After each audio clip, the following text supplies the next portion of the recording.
ನಮಸ್ಕಾರ ಫ್ರೆಂಡ್ಸ್, ನಾನು ಶ್ವೇತಾ ರಾಜೇಂದ್ರನ್ ಮಾತಾಡ್ತಾ ಇರೋದು. ಲಕ್ಷ್ಮಿತಾ ರಾಯರ ಮಗಳು ಕನ್ನಡ ಯೂಟ್ಯೂಬ್ ಚಾನಲ್ಗೆ ತಮ್ಮೆಲ್ಲರಿಗೂ ಆತ್ಮೀಯವಾದ ಸ್ವಾಗತ. ಸ್ನೇಹಿತರೆ, ಇವತ್ತಿನ ಸಂಜೆ ಪ್ರತಿಯೊಬ್ಬರು ಕೂಡ ನಿಮ್ಮ ಕಷ್ಟ ಕಾರ್ಪಣ್ಯಗಳು ಕಳೆಯೋದಕ್ಕೋಸ್ಕರ ಗೋಧೂಳಿ ಸಮಯದಲ್ಲಿ ಅಥವಾ ನೀವು ಮಲಗೋದಕ್ಕಿಂತ ಮುಂಚೆ ಖಂಡಿತವಾಗ್ಲೂ ನಿಮ್ಮ ಜೀವನದಲ್ಲಿ ಇರೋವಂಥ ಪ್ರತಿಯೊಂದು ಕಷ್ಟಗಳನ್ನೂ ನೀವು ಹೇಳ್ಕೊಂಡು ನಾನು ಹೇಳ್ಕೊಡುವಂಥ ಈ ಪುಟ್ಟ ತಂತ್ರನ ಖಂಡಿತವಾಗ್ಲೂ ಈ 3 ದಿನದಲ್ಲಿ ಖಂಡಿತವಾಗ್ಲೂ ಒಮ್ಮೆ ಆದರೂ ಮಾಡ್ಕೊಳ್ಳಿ.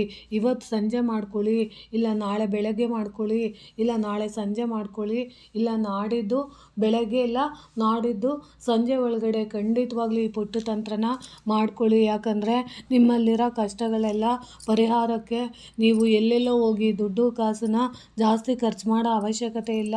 ಖಂಡಿತವಾಗ್ಲೂ ನಾನು ಹೇಳ್ಕೊಡೋವಂಥ ಈ ಪುಟ್ಟ ತಂತ್ರ ಮಾಡ್ಕೊಂಡಿದ್ದೆ ಆದರೆ ಖಂಡಿತವಾಗ್ಲೂ ನಿಮ್ಮ ಕಷ್ಟ ಕಾರ್ಪಣ್ಯಗಳೆಲ್ಲ ಬೇಗ ತೀರುತ್ತೆ. ಅದಕ್ಕೋಸ್ಕರ ನಾನು ನಿಮಗೆ ಇವತ್ತು ಹೇಳ್ಕೊಡ್ತಾ ಇದ್ದೀನಿ. ಏನಪ್ಪ ಮಾಡಬೇಕು ಅಂತಂದರೆ, ಖಂಡಿತವಾಗ್ಲೂ ನಿಮ್ಮ ಮನೆಯಲ್ಲಿ ನೀವು ಒಂದು ಹಳದಿ ಕಲರದ್ದು ಒಂದು ಬಟ್ಟೆನ ತೊಗೊಬೇಕಾಗುತ್ತೆ. ಅದರಲ್ಲಿ ಒಂದು ಇಡೀ ಕಲ್ಲುಪ್ಪನ್ನ ತೊಗೊಂಡು ನಿಮ್ಮ ಕಷ್ಟಗಳು ಏನೇನಿದೆ, ಅದರಲ್ಲೂ ಇವತ್ತು ಮಂಗಳವಾರ ಇರೋದ್ರಿಂದ ಖಂಡಿತವಾಗ್ಲೂ ಮಿಸ್ ಮಾಡ್ಕೊಂಬಿಡಿ.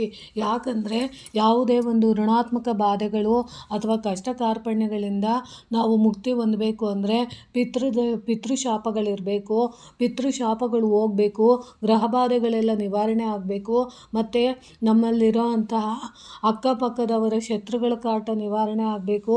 ಅಥವಾ ನಮ್ಮ ದೇಹದಲ್ಲೇ ನಮಗೆ ಗೊತ್ತಿಲ್ಲದಿದ್ದಂಗೆ ನಾವೇ ಋಣಾತ್ಮಕ ಬಾಧೆಗಳನ್ನ ಹೊತ್ಕೊಂಡು ಬಂದಿದ್ದರೆ, ರೋಗ ರುಜಿನಗಳಿಂದ ಹೊತ್ಕೊಂಬಂದಿದ್ರೆ, ಅಥವಾ ನಮ್ಮ ದೇಹದಲ್ಲಿ ನೆಗೆಟಿವಿಟಿ ಅನ್ನೋದು ನಮ್ಮ ಮನಸ್ಸಿನ ಕಾರಕದ ಒಳಗಡೆ ಕೂತ್ಕೊಂಡಿದ್ರೆ, ಅಥವಾ ನಮ್ಮ ಮೈಂಡ್ ಸೆಟ್ಟಲ್ಲಿ ಕೂತ್ಕೊಂಡಿದ್ರೆ, ಅಥವಾ ನಮ್ಮ ಶತ್ರುಗಳು ನಮಗೆ ಗೊತ್ತಿಲ್ಲದಂಗೆ ನಮ್ಮ ಜೊತೆನೇ ಇದ್ದು ನಮಗೆ ಕುತಂತ್ರ ಆಟ ಆಡ್ತಾ ಇದ್ದರೆ, ಅಥವಾ ನಮಗೆ ಗೊತ್ತಿಲ್ಲದಿದ್ದಂಗೆ ನಮ್ಮ ಜೀವನದಲ್ಲಿ ಬರೀ ಕಷ್ಟ ನೋವನ್ನ ನಾವು ಅನುಭವಿಸ್ತಾ ಇದ್ದರೆ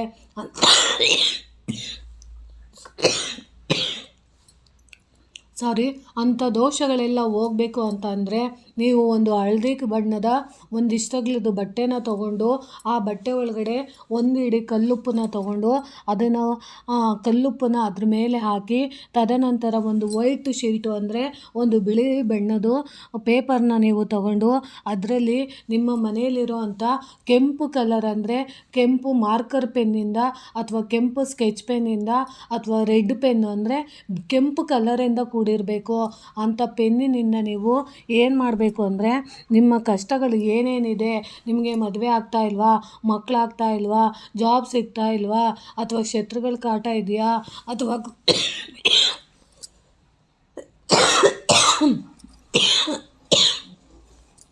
ಅಥವಾ ಕೋರ್ಟ್ ಕಚೇರಿ ಕೆಲಸಗಳಾಗಬೇಕಾ, ಅಥವಾ ಮನೆ ತೊಗೊಬೇಕಾ, ಸೈಡ್ ತೊಗೊಬೇಕಾ, ಅಥವಾ ನಿಮ್ಗೆ ಒಡವೆ ಬಿಡಿಸ್ಕೊಬೇಕಾ, ಅಥವಾ ನಿಮ್ಮ ಜೀವನದಲ್ಲಿ ನಿಮ್ಮ ಆಸೆಗಳು ಏನಿದೆ ಅಂತ ನನಗೆ ಗೊತ್ತಿಲ್ಲ, ನಿಮ್ಮ ಪ್ರತಿಯೊಂದು ಆಸೆಗಳನ್ನ, ಅಥವಾ ನಿಮ್ಮಲ್ಲಿ ಎಂಥ ಕಷ್ಟ ಇದೆ, ಅಪಮೃತ್ಯು ದೋಷಗಳಿದೆಯಾ, ಆರೋಗ್ಯ ಸಮಸ್ಯೆಗಳಿದೆಯಾ, ಮಕ್ಕಳ ಮದುವೆ ಆಗ್ತಿಲ್ಲ ಅನ್ನೋ ಚಿಂತೆ ಇದೆಯಾ, ಅಥವಾ ನಿಮ್ಮ ಜೀವನದಲ್ಲಿ ನಿಮ್ಗೆ ಏನೇನು ನೋವಿದೆ, ನಿಮ್ಗೆ ಎಂಥ ನೋವಿದೆ, ಯಾವ ನೋವನ್ನು ನಿಮಗೆ ತಡ್ಕೊಳಕ್ಕಾಗ್ತಾ ಇಲ್ಲ, ಹೇಳ್ಕೊಳಕ್ಕಾಗ್ತಾ ಇಲ್ಲ, ಬೇರೆಯವ್ರ ಹತ್ರ ಹಂಚ್ಕೊಳಕ್ಕಾಗ್ತಾ ಇಲ್ಲ ಅಂತ ನೀವು ಪರಿತಪಿಸ್ತಿದ್ದೀರಾ, ನೊಂದ್ಕೊತಾ ಇದ್ದೀರಾ.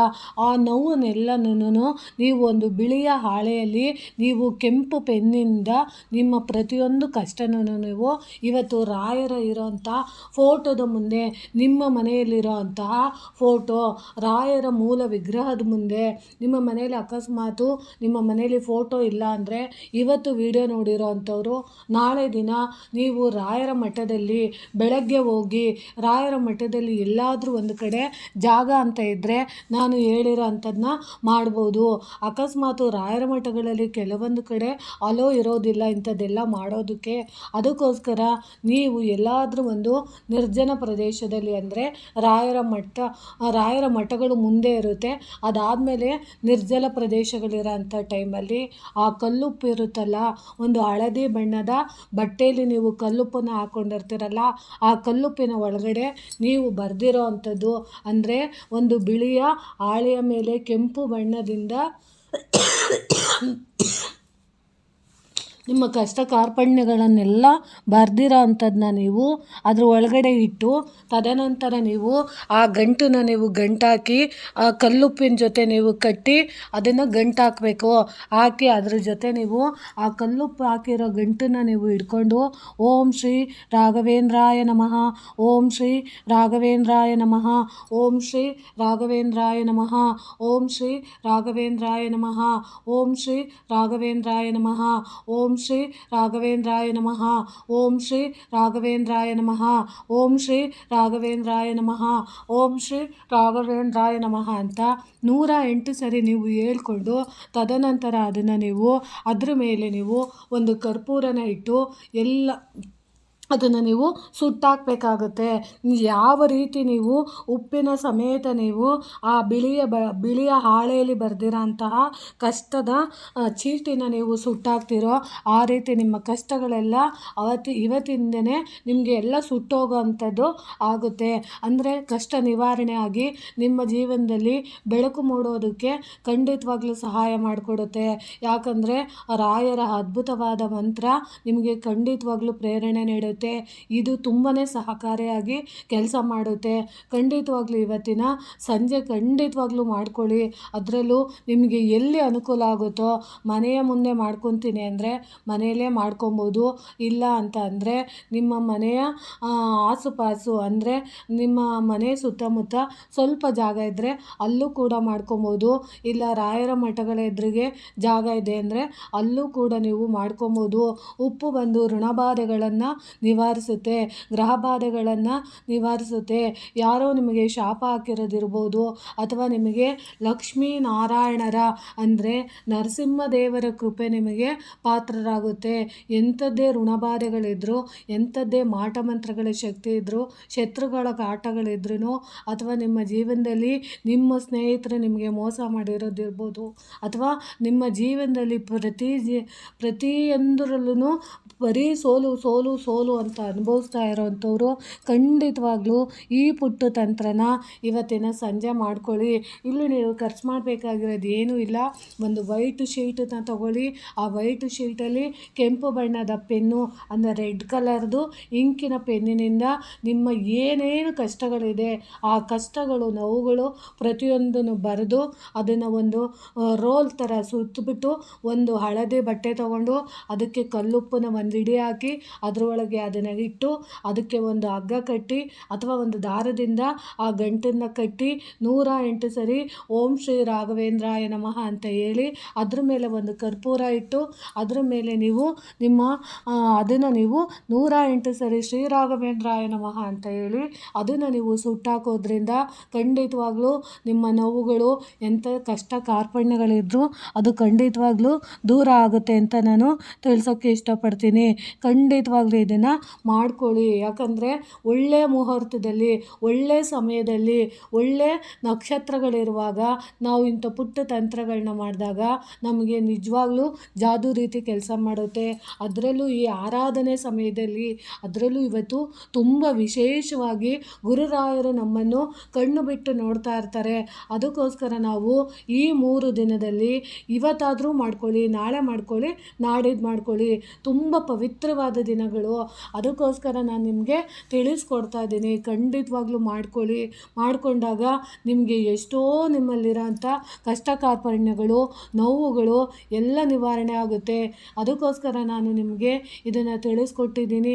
ಖಂಡಿತವಾಗ್ಲೂ ಮಾಡ್ಕೊಳ್ಳಿ. ನಿಮಗೆ ಗೊತ್ತಿರೋಂಥ ಫ್ರೆಂಡ್ಸ್ಗೂ ಕೂಡ ತಿಳಿಸ್ಕೊಡಿ. ಯಾಕಂದರೆ ನಾವು ನಮ್ಮ ಜೀವನದಲ್ಲಿ ನಮಗೆ ಯಾರು ಎಷ್ಟೇ ಕೆಟ್ಟದನ್ನು ಬಯಸಲಿ, ನಮ್ಮಿಂದೆ ನಮ್ಮ ಜೊತೆ ಇದ್ದು ನಮಗೆ ದ್ರೋಹ ಮಾಡಲಿ, ಆದರೆ ನಾವು ಮತ್ತೊಬ್ಬರಿಗೆ ಸಹಾಯ ಮಾಡಿದಾಗ, ನಾವು ಮತ್ತೊಬ್ಬರಿಗೆ ಒಳ್ಳೆಯದನ್ನು ಬಯಸಿದಾಗ ರಾಯರು ನಮಗೆ ಖಂಡಿತವಾಗ್ಲೂ ನಮಗೆ 1ಕ್ಕಿಂತ 100 ಪಟ್ಟು ನಮಗೆ ಒಳ್ಳೆಯದನ್ನು ಮಾಡ್ತಾರೆ ಅನ್ನೋದು ನನ್ನ ಭಾವನೆ. ಅದಕ್ಕೋಸ್ಕರ ಖಂಡಿತವಾಗ್ಲೂ ಮಾಡ್ಕೊಳ್ಳಿ. ಯಾಕಂದರೆ ಒಳ್ಳೆಯ ಸಮಯದಲ್ಲಿ ನಾವು ಯಾವುದಾದ್ರೂ ಒಂದು ಒಳ್ಳೆಯ ಕೆಲಸ ಮಾಡಿದಾಗ ಎಂಥದ್ದೇ ಕಷ್ಟ ಕಾರ್ಪಣ್ಯಗಳಿದ್ದರೂ ಅದನ್ನು ಗುರುರಾಯರು ಅದನ್ನು ಒಡೆದು ಅಟ್ಟುತ್ತಾರೆ ಅನ್ನೋದು. ಆಮೇಲೆ ನಿಮ್ಮ ಮನಸ್ಸಲ್ಲಿ ಇದೊಂದು ಭಾವನೆ ಇರಲಿ, ರಾಯರು ಯಾವಾಗ್ಲೂ ಮಾಟ ಮಂತ್ರನ ಖಂಡಿತವಾಗ್ಲೂ ಪ್ರೋತ್ಸಾಹಿಸೋದಿಲ್ಲ. ಅವರು ಯಾವಾಗ್ಲೂ ಒಳ್ಳೆಯ ವಿಚಾರಗಳಿಗೆ, ಆಚಾರ ವಿಚಾರಗಳಿಗೆ ಅವರು ಯಾವಾಗಲೂ ಸಹಾಯ ಮಾಡ್ತಾರೆ. ರಾಯರು ನಮಗೆ ಒಂದು ಅದ್ಭುತವಾದ ಒಂದು ಗುರುವಿನ ಸ್ಥಾನದಲ್ಲಿರುವಂಥ ಅದ್ಭುತವಾದ ಒಂದು ಶಕ್ತಿ ಅಷ್ಟೇ. ಅವರು ಯಾವತ್ತೂ ನಾನು ಭಕ್ತಾದಿಗಳು ಕೇಳಿದ್ದೆಲ್ಲ ನಾನು ಮಾಡಿಕೊಡ್ತೀನಿ ಅಂತ ಯಾವತ್ತೂ ಹೇಳೋದಿಲ್ಲ. ರಾಯರು ದೇವತೆಗಳಿಗೆ ಒಂದು ಸೇವೆನ ಮಾಡೋದಕ್ಕೆ ಅವರು ಒಬ್ಬರು ಸೇವಕರು ಅಷ್ಟೇ. ಆ ಸೇವೆಗಳಲ್ಲಿ ಅವರು ಪಡೆದಿರುವಂಥ ಜ್ಞಾನ ಮತ್ತು ಅವರು ಕಲ್ತಿರೋಂಥ ವಿದ್ಯೆ, ಅವರು ಮಾಡಿರೋಂಥ ತಪಸ್ಸಿನ ಪ್ರತಿಫಲನ ನಮಗೋಸ್ಕರ ಧಾರೆ ಎರೆದು ದೇವತೆಗಳ ಹತ್ರ ನಮ್ಮ ಬೇಡಿಕೆಗಳನ್ನು ಇಟ್ಟು ನಮ್ಮ ಆಸೆಗಳು ನೆರವೇರೋ ತನಕ ಅವರು ದೇವತೆಗಳಿಗೆ ಕುತ್ಕೊಂಡು ಅವರು ಕೇಳಿ ನಮಗೆ ಕೊಡಿಸ್ಕೊಡ್ತಾರೆ. ಈ ರೀತಿ ಇರುತ್ತೆ. ಅದನ್ನೇ ನಾವು ಹೇಳೋದು, ಗುರುವಿನ ಗುಲಾಮನಾಗುವ ತನಕ ದೊರೆಯದಣ್ಣ ಮುಕುತಿ. ನಮ್ಮದೇನೇ ಒಂದು ಕೆಲಸಗಳು ಆಗಬೇಕು ಅಂದಾಗ ನಾವು ಭಗವಂತನ ಪ್ರೇರಣೆನ ಮಾಡಬೇಕು ಅಂದರೆ ಗುರುಗಳ ಮುಖಾಂತರ ಮಾಡಿದಾಗ, ಗುರುಗಳ ಆಶೀರ್ವಾದದ ಮುಖಾಂತರ ಮಾಡಿದಾಗ ಅದು ನಮಗೆ ಶೀಘ್ರ ಪ್ರತಿಫಲ ಕೊಡೋದಕ್ಕೆ ಅದು ಸಹಾಯ ಮಾಡಿಕೊಡುತ್ತೆ. ಅದಕ್ಕೋಸ್ಕರ ನೀವು ಗುರುಗಳ ಮುಖಾಂತರ ನೀವು ಇವತ್ತಿನ ಪುಟ್ಟ ತಂತ್ರನ ಖಂಡಿತವಾಗ್ಲೂ ಮಾಡ್ಕೊಳ್ಳಿ. ತುಂಬಾ ಸಹಕಾರಿಯಾಗಿ ಕೆಲಸ ಮಾಡುತ್ತೆ. ನೋಡಿ ಸ್ನೇಹಿತರೆ, ಈ ಮಾಹಿತಿ ನಿಮಗೆ ಇಷ್ಟ ಆಗಿದ್ದರೆ ದಯವಿಟ್ಟು ನನ್ನ ಚಾನಲ್ನ ಸಬ್ಸ್ಕ್ರೈಬ್ ಮಾಡ್ಕೊಳ್ಳಿ. ಹೆಚ್ಚೆಚ್ಚು ವಿಡಿಯೋನ ಶೇರ್ ಮಾಡಿ ಮತ್ತು ಲೈಕ್ ಮಾಡಿ. ಹೊಸದಾಗಿ ಯಾರಾದರೂ ನೋಡ್ತಿದ್ರೆ ದಯವಿಟ್ಟು ನನ್ನ ಚಾನಲ್ನ ಸಬ್ಸ್ಕ್ರೈಬ್ ಮಾಡ್ಕೊಂಡು ನೋಡಿ ಅಂತ ತಿಳಿಸ್ತೀನಿ. ಪ್ರೀತಿಯ ಧನ್ಯವಾದಗಳು ಸ್ನೇಹಿತರೆ.